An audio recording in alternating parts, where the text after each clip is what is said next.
Hey everybody, it's Linda with Stamping School. I've got another little preview to show you from the annual catalog. The new one was Stampin' Up! That starts on May 2nd. Hope you guys have received yours in the mail. I think I showed this briefly when the pre-order first started, when I first got it, but I'm going to do a shaker card with this, Circle Sayings. We've had circle punches over the years. And this one is 2 3/8. It is a bundle with this if you want them together. However, I looked at some of the old punches that we had before. So if you still have the 2 1/4 or the 2 1/2 inch circle punch or circle dies, I mean, obviously you could use circle dies with this, those still work. So I'll show you what those look like.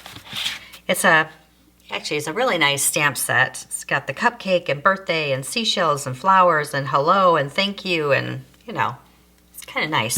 I printed some out on vellum like I do, and then I keep those in my stamp set. Let me show you how these images line up with the circle punch. The 2 1/4, it's fine. It works. It's tight, but it does work with all of these. And then the 2 3/8 is the new one that this bundles with, and 2 1/2 is larger, but actually, I mean, it still works. If you look at all these different things that you can stick in there, it still works. So if you have them and they are in good working order, I pulled my 2 1/2 inch one. It might need a little WD-40, but it still cuts fine. But of course, I got the bundle, and this is interesting. On the inside, the old punches don't have that. Must be some kind of new reinforcement that they're doing in the punches. It's really nice. So if you have any of those would work. And it looks like also that you could do like a full circle of these, you know, across. You could do all flowers. You could do all seashells. So it's kind of nice. What you can't do is like the thinking of you and then like this big one in there. That's what I wanted to do for the card, but there wasn't enough room. But it, you know, everything else works like this. And there's even a cupcake you can stick in here, and I'll show you what that looks like on a card. So it's nice. So the first card I made was a shaker card, really basic, 3 inches, you know, basically 3 inches on the bottom, 3 inches on the top, a band in the middle, pretty old school layout. And then I put the cupcake on the front of the window sheet. Nice, I like it. And I'm using this paper, the Bright and Beautiful. It is 48 sheets. It's in the new annual catalog. And it's all in this birthday suite. But you can get it individually, obviously. It's got all these pretty, pretty papers for the back. So I did one pattern up here and one down here. So I'm gonna modernize this just a little bit. And I'm going to show you how to do this one. So this one is just a little bit more updated. So a little offset layout, and on the inside another offset layout, and then I did this little pull-out tag with a gift card in there. This paper is so versatile. I'm going to try a different pattern to see how it looks and do more of a beachy birthday. So I chose this one, and this is 6 by 6, looks like this. So I cut it off at 4 inches, and then, so that's gonna come off, and then I can get 2 3-inch panels, 3 by 4 panels, so I can have 2 cards and use this piece for the inside or something different. So I'm gonna do Blueberry Bushel. You could also do Navy, because look how pretty these are together. And I'm gonna throw in this new bright blue that we have, the Azure Afternoon, and I'm gonna use it like that. So we need to put a hole in the middle. This one I did 4 1/4. I'm gonna try and squeeze it all in to save on paper at 4, but we'll see how this looks. And I was thinking the water kind of going up to the sky, so I'm gonna go up just a wee bit, so not exactly in the middle, but I'm going in as far as it'll go, right there. So a little bit off the top, a little more on the bottom. Oops. So there's about 1/4 inch on from the top and about 1 inch showing on the bottom. We can save that piece for something else. It's a little, I could have gone a little bit more that way, but I think it's going to be all right. And I have a little piece of white that's going to go underneath that I'm going to stamp on. And I'm just going to put it down underneath it and stamp through the hole. Now, if you don't want to do that, you don't have to, but you've got a lot of play here. And I'm going to stamp it in Misty Moonlight, just for a little bit darker blue. And rather than punch this out, it's just going to go underneath. So we don't have to worry about punching that. But let me show you how I like to do my shaker cards. So we're going to turn this upside down. Now, if you've watched me for a while, you know that I always use 2 pieces of window sheets for my shaker cards, and I'll show you why. It's so much easier when you do 2 sheets. I like to tape everything down as opposed to use the liquid glue for the shaker cards, just to make sure that nothing escapes. So I go all the way around, and I don't like the glue, the wet glue, as it oozes out. It's just, we don't have that much room to work, so right there. So we're going to add the first window sheet right here. And at this point, you want to make sure, use your sleeve or something, there's no fingerprints there. Actually on either side, but we can do the other side later. But just do a little like that just to get that off of there. Now on this piece, I do want to add a little bit of color to it. I don't have this Lemon Lolly blends yet, but I'm going to use the light Daffodil, which seems to work pretty well. And I'm scribbling. Now, because I did this in the Misty Moonlight and it is a regular ink pad, this should not smear as long as it's dry. So it should be fine. If you're using regular markers, you're going to want to use a waterproof ink pad. I'm just adding just a touch of yellow here and there. And then I'm going to use the light Balmy Blue. And I'm just going to highlight these waves just a little bit. Actually, if I had glitter, I would even put a little glitter on this. I think that'd be really pretty. Now we've got these long dimensional strips. They come 9 inches long like this. And they're just sticky little strips. I love these things. These are called foam adhesive strips. Double-sided sticky. And just start wrapping it around your circle all the way around. Get somewhat close, but not right up on top of your circle, because you don't want to see it, but you also don't want it too far away. So kind of leave a little bit of a edge around there and keep going all the way around.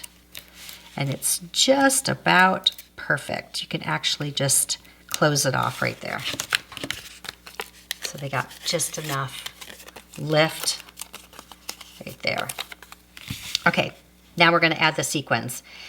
The sequins I'm using today, if you did not get these, they are still on the last chance list. They are still available as of today. These are the For Everything sequins, and they come greens, blues, and pinks. I have used them so much. I love them. And I'm sad that they're going away, but get them. They're only $7.40 now. I think they were $15. And they come in a box of 3 bins like this, and they last so long. And they've got little bits of gold and clear sequins, and they're just fantastic. So I'm going to do blues because I like the whole blue thing I got going on with the oceans. So I'm going to stick some in there. Sometimes I have a few rogue ones in there, so I'm just trying to make sure I don't have any in there. Now you can also, at this point, add a few here.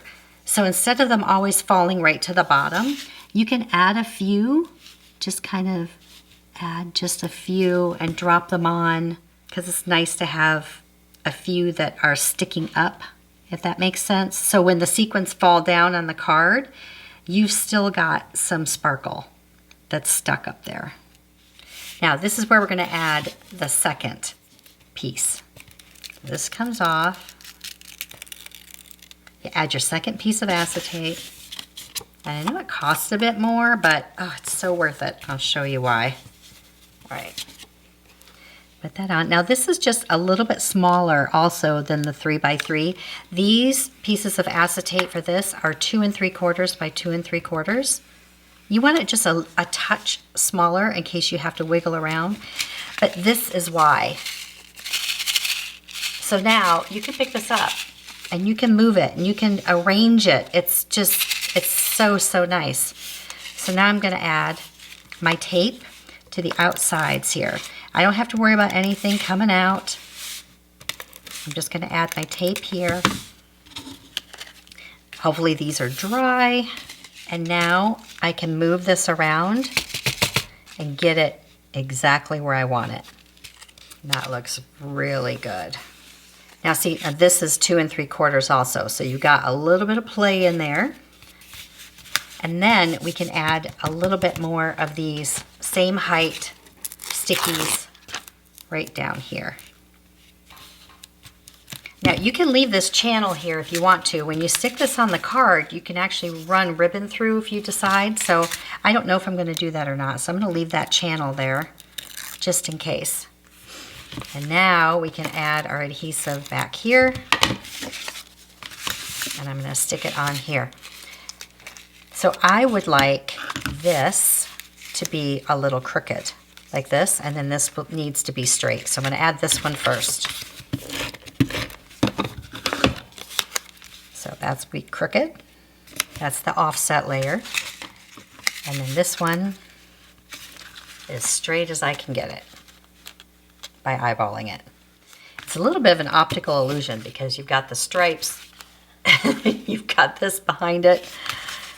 Now, those of you that like more clean and simple, if you make this layer just 1/4 inch bigger, so this would be 4 1/4 by 3 1/4, you can make it a perfect layer and it'll be perfect if you don't like the offset.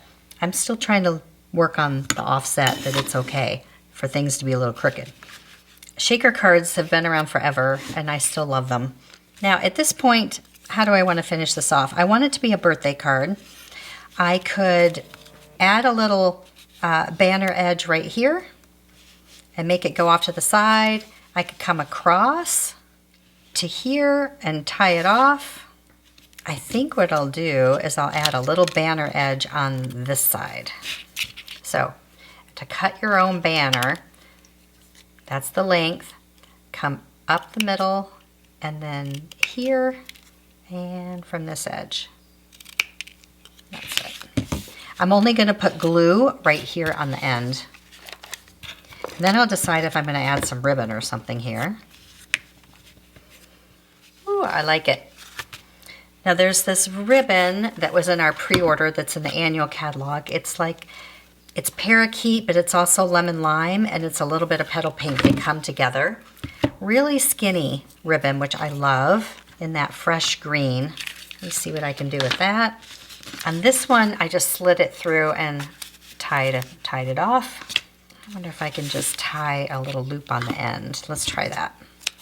Just come across here. Now, if you turn it this way, your tails will go this way. Whichever way you're tying. So if it's facing this way, that's the way my tails should go. Give it a tie. Okay. Turn it this way and then tie it again. There. There we go. Let's see how that looks. I like it. The only thing I would do now is I would add a few more sequins kind of up and around. I might add some green ones up here and blue ones down here and kind of scatter those a little bit. I think that would look nice. So all in all, I think it's a good bundle. And bonus, you don't have to buy the punch if you don't need it. Although, I did find out that they do layer nicely. I forgot to show you that. So the retired 2 1/4 is the smallest, and then 2 3/8, and then 2 1/2 if you like really skinny layers. So that's nice. Glad I got it actually. But you don't need it if you already have those. All right, give it a try. We'll see you next time. See it, learn it, stamp it.